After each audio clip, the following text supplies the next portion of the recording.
आजच्या व्हिडिओमध्ये मी तुम्हाला सांगणार आहे आपण कातर कोणती घ्यायची, कोणती कातर जास्त दिवस चालते हेच मी तुम्हाला सांगणार आहे।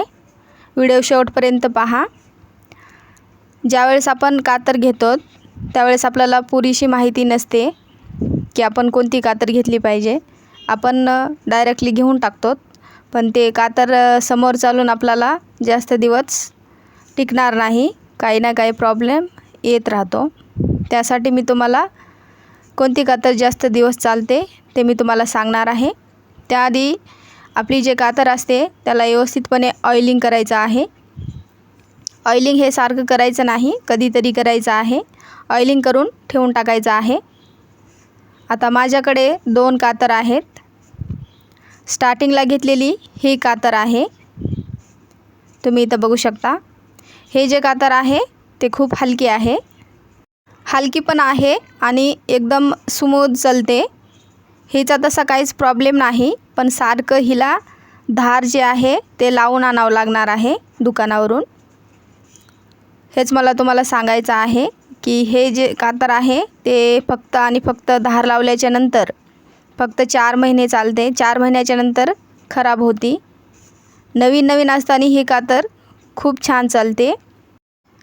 हे जे कातर आहे ते मी वापरून पाहिलेली आहे।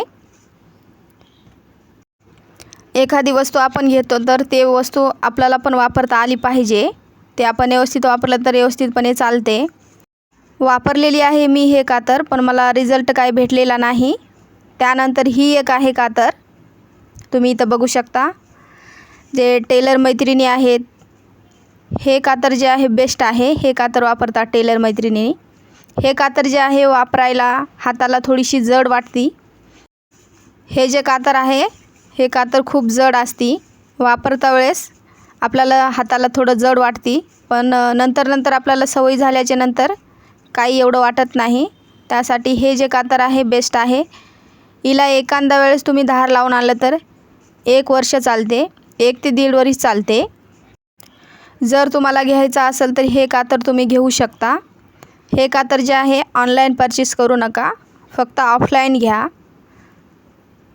हेच मला तुम्हाला सांगायचं आहे। व्हिडिओ आवडल्यास व्हिडिओला एक लाईक करायला विसरू नका, चॅनलला पण सबस्क्राईब करायला विसरू नका।